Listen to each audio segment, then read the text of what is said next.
Calling bell பாரியின் மத்திய உறக்கத்தை கலைத்தது. தலைமாட்டில் இருந்த ஃபோனை எடுத்து மணியை பார்த்தார். 3:30. இந்த நேரத்தில் யார்? யோசித்து கொண்டே எழுந்து கலைந்திருந்த வேட்டியை கட்டியபடி நடந்து சென்று கதவை திறந்தார். அப்பா, நல்லா இருக்கீங்களா என்று சிரித்தபடி நின்றிருந்தான் மகன். மருமகள் கையில் பெரிய பையுடன் நின்றிருந்தாள். தாத்தா என்று ஓடி வந்தான் பேரன். மழைக்கான மேகம் கூட இன்றி வானத்தை வெயில் வாங்க என்று பேரன் கையை பிடித்து கொண்டு உள்ளே சென்று ஃபேனின் வேகத்தை அதிகப்படுத்தினார். மருமகள் சோஃபாவில் அமர்ந்தபடி, இப்போ உடம்பு எப்படி இருக்குமாமா என்றாள். நல்லா இருக்கேம்மா, நீங்களாம் எப்படி இருக்கிறீங்க? பக்கத்தில் கட்டிலில் வந்து அமர்ந்த மகனை பார்த்தார். பகல் கனவோ என்றது மனக்குரல். நல்லா இருக்கும். அதே பிஸி. 2 பேருக்கும் இன்று நைட் ஷிஃப்ட் தான். பகலெல்லாம் தூக்கத்திலே போயிடுது. அஸ்வின் அத்தை வீட்டில் தான் இருக்கான். இன்னைக்கு தாத்தாவை பார்க்க போகிறோன்னு சொன்னதும் ரொம்ப குஷி, ஓடி வந்துட்டான் என்றான் மகன். போத்தீஸ் போயிருந்தோம் என்று சொல்லியபடி பையை தந்தாள் மருமகள். அமைதியாக வாங்கி கட்டிலில் வைத்தாள் பாரி. உள்ளே சட்டை வேட்டி தவிர வேறு சில துணிகளும் தெரிந்தன. இடது அக்குளை சொரிந்து கொண்டார். அப்பகுதியில் கிழிந்திருந்த பனியனை பார்த்துவிட்டு, தாத்தா, டேடி இதில் புது பனியனும் வச்சிருக்கிறார் என்றான் அஸ்வின். ஏப்பா இப்போ இந்த சிரமம் என்று மகனின் சொன்னியபடி பேரனை மடியில் அமர்த்தி கொண்டு, இப்போ சார் என்ன படிக்கிறீங்க என்றார் பாரி. 3rd தாத்தா. 3வது முறையாக மனைவி கர்ப்பமானதும் பாரிக்கு இரவு பகலுமாக விடாத வேண்டுதல் முதல் 2 முறையும் கலைந்து விட்டது. இம்முறையாவது அனைத்தும் நல்ல விதமாக நடந்து வாரிசு பிறக்க வேண்டும்.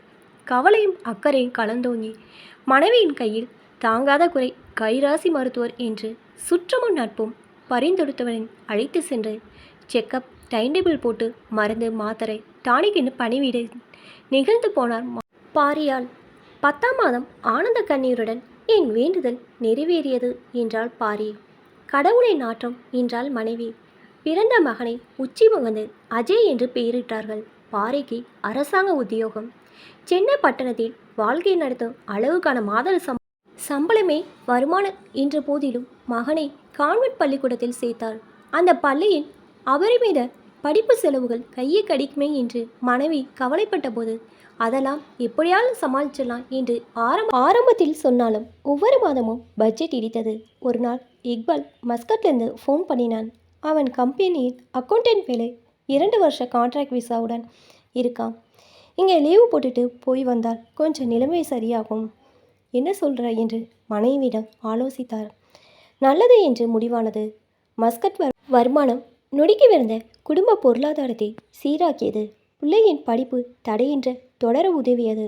அங்கு அவர்களுக்கு பாரியை பிடித்து போய் பணியை தொடங்கல என்றார்கள். கணக்கிட்டு பார்த்தார். கை நிறைய கிடைக்கும் அந்நிய நாட்டு வருமானத்தை இழக்கவும் மனமில்லை. அதற்கு மேல் நீண்ட விடுப்புக்கு வாய்ப்பு தராத அரசாங்க பணியை உதறவும் துணிவில்லை. காலத்துக்கும் பென்ஷன் வருமேங்க என்று கவலைப்பட்டார் மனைவி. ஆனால் மனைவி சூழ்மிக்க மந்திரமாய் மனமெல்லாம் உத்திரை பாசம். அவன் படித்து ஆளாக்கிவிட்டால் போதாதா? பிறகு காலத்துக்கு என்ன கவலை? மீண்டும் மஸ்கட்டுக்கு விமானம் ஏறிவிட்டார். ஆண்டுக்கு 1 மாதம் விடுமுறை. டாலர்மாய் பணப்புழக்கம். இன்று ஆண்டுகள் இனிமையாக ஓடின. சேமித்த பணத்தில் சென்னையில் 3 பெட்ரூம் ஃப்ளாட் வாங்கினார். புறநகரில் 2 கிரவுண்டு நிலம் சகாய விலையில் கிடைத்தது. ஓய்வு காலத்தில் பெரிய வீடு கட்டி வாழ வசதிப்படும் என்று வாங்கி போட்டார். கம்ப்யூட்டர் சயின்ஸில் மகன் மாஸ்டர் முடித்து வேலைக்கும் சேர்ந்து விட்ட போது, போதும் முடிச்சுட்டு வந்துடுங்க, இங்கே எனக்கும் முடியாமல் இருக்கு என்று சொல்லிவிட்டார் மனைவி. முடித்து கொண்டு ஒன்வே சென்னை திரும்பி 1 ஆண்டு தான் ஆயிருக்கும். மனைவியின் டயாபெட்டிஸ் பிரச்சனை முற்றி கிட்னி பழுதாகி அதற்கு மாற்று சிகிச்சை செய்து தேர வைத்தால் தைராய்டு உபாதைகள் அதிகமாகி ஏகப்பட்ட பண செலவழித்து சிகிச்சை புரிந்தும் வாழ வாய்க்காமல் கண்ணை மூடிவிட்டாள் மனைவி. அப்படியே உடைந்து போனார் பாரி. மனதை தேற்றி மீள சில மாதங்கள் ஆயின. மீண்டும் ஒரு நாளில், அப்பா, என் அலுவலகத்தில் வேலை பார்க்கிறாள், எங்களுக்கு பிடிச்சிருக்கு, கல்யாணம் பண்ணிக்கலான்னு நினைக்கிறோம் என்று மாதவியை அழைத்து வந்து அறிமுகப்படுத்தினான் அஜய். மகனின் ஆசையில் அவர் குறுக்கிடவில்லை. முறைப்படி பேசி முடித்து திருமணம் சிறப்பாக நடைபெற்று முடிந்தது. மிச்சம் இருந்த தன்னுடைய சேமிப்பிலிருந்து அனைத்தையும் எடுத்து அதற்கும் தாராளமாகவே செலவழித்தார். அப்பாவுக்கு புதுசாக முடியலப்பா, உன் திருமணத்துக்கு கிஃப்டா இந்த ஃப்ளாட்டை உன் பேருக்கு மாற்றிட்டேன் என்று பத்திரத்தை நீட்டிய போது அப்பா என்று அப்படியே கண் கலங்கி மனைவியுடன் அவரது காலில் விழுந்தான். கணவன் மனைவி இருவருக்கும் ஒரே அலுவலகம் என்பது மட்டுமின்றி இருவருக்கும் ஒன்றை போல் இரவு ஷிஃப்ட். காலையில் இவர் எழுந்து காஃபி போடும் நேரத்தில் வந்து நுழைய அவர்களை கண்கள் தூக்க சோக்கும். ரூமுக்குள் நுழைந்தால் மீண்டும் மாலை. அவர்கள் கிளம்பும்போதுதான் ஹலோ நலமா எல்லாம். அதற்குள் இவர் தன்னுடைய தேவைகளை தானே பார்த்து கொண்டு மஸ்கட்டில் வாழ்ந்த நாட்களில் கற்றுக்கொண்ட சமையல் கை கொடுக்க ஏதேனும் சமைத்து சாப்பிட்டுவிட்டு மாலையில் டிவி பார்க்கும் நேரத்தில் சாப்பிட்டீங்களாப்பா என்று கேட்டுவிட்டு சமிர்தமாய் ஏதேனும் உரையாடிவிட்டு அவசரமாக சமைத்து சாப்பிட்டுவிட்டு இருவரும் கிளம்பி விடுவார்கள். தனிமை துணைக்கு அமர்ந்து கொள்ளும். வெகு விரைவில் அது அவரை வாட்ட ஆரம்பித்தது. மனக்கனவுகள் விடலை காதலை போல் இனிமையானவை, வாழ்க்கை நிஜம் அறியாதவை என்று புரிய ஆரம்பித்த போது விகத்தி எட்டி பார்க்க ஆரம்பித்தது. உழைத்து கலைத்து வயதான உடலில் சிறு சில உபாதைகளும் தோன்ற ஆரம்பித்தன. கால் மூட்டு பிரச்சனை பெரிதாக நிரந்தரமானது. மருந்துகளும் தினசரி உணவாகின. மகன்தான் அச்செலவுகளை பார்த்து கொண்டான். மட்டுமின்றி வேறு சில்லறை தேவைகளும் அவனிடமே பணம் கேட்கும் நிலை ஏற்பட்ட போதுதான் அவனது கண்ணோரம் தோன்றிய சலிப்பை கவனித்து விட்டார். தனியாக வீட்டில் அடைந்து கிடந்தால் இனி அது புத்திக்கு சரிப்படாது என்று தோன்றியவுடன் வரி விளம்பரங்களின் ஆள் தேவை பகுதியும் அவரது வாசிப்புக்கு உட்பட்டது. இன்டீரியர் டிசைன் நிறுவனம் ஒன்று அனுபவம் வாய்ந்த கணக்கர் வேண்டும் என்று கேட்டிருந்தது. விலாசத்தை குறித்து கொண்டு நுங்கம்பாக்கத்தில் இருந்த அலுவலகத்தை சென்று விட்டார். உள்ளே இக்பால், என் நிறுவனம்தான், மஸ்கட்லேருந்து வந்ததும் சும்மா இருக்க பிடிக்கல, ஏதாச்சும் செய்வோன்னு ஆரம்பித்தேன். பிக்கப் ஆகி இப்போ சிறப்பாக போகுது, உனக்கு இல்லாத வேலையா என்று மேனேஜராக உட்கார வைத்து விட்டார். அலுவலகம் கிளம்பி வருவது, அங்குள்ள பொறுப்புகள் வேலைகள் என்று மூழ்கி மனம் பிஸியாக ஆரம்பித்ததும் பெரும் விடுதலையை உணர்ந்தார். வெகு விரைவில் அந்த புது வாழ்க்கை பிடித்து போனது. வீடு திரும்பும் நேரம் இருக்கும் களைப்பில் தனிமையின் சோர்வுக்கு வேலையே இருக்காது. உறக்கம் ஓடி வந்து ஒட்டிக்கொள்ளும். அப்படியே 5 ஆண்டுகள் ஓடின. வழக்கம்போல் விடிந்த ஒரு நாள் வித்தியாசமாக முடிந்தது. அலுவலகத்தை அடைந்து அன்றைய வேலைகளை பார்க்க ஆரம்பித்தாள் பாரி. இடது தோல் வலிப்பது போல் இருந்தது. வியர்த்தது. நிற்க முயன்று முடியாமல் நாற்காலியில் அமரப்போனவர் தரையில் சரிந்து விழ அலுவலகம் திடுக்கிட்டு பரபரத்தது. ஆம்புலன்ஸில் அவரை தூக்கி போட்டுக்கொண்டு மருத்துவமனைக்கு பறந்தார் இக்பால்.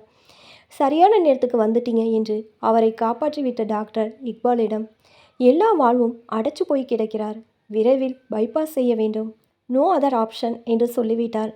செலவை கேட்டு கையை பிசைந்தான் மகன். முடிந்ததை தா, மிச்சத்தை நான் பார்த்துக்கிறேன் என்றார் இக்பால். சொன்னது போலவே கணக்கு பார்க்காமல் நட்பு நலம் புரிந்தது. பிழைத்து எழுந்து வந்து பாரிக்கு தன்னுடைய இல்லம் அந்நியப்பட்டது. வயதும் நோயில் இருந்த மீண்ட உடம்பும் முந்தைய சுறுசுறுப்பை இழந்திருந்தன. ஏறி இறங்க வேண்டிய 3 மாடிகள் ஏற்படுத்திய சிரமத்தினால் நினைத்தபடி வெளியே எங்கும் செல்லவும் முடியாத நிலை.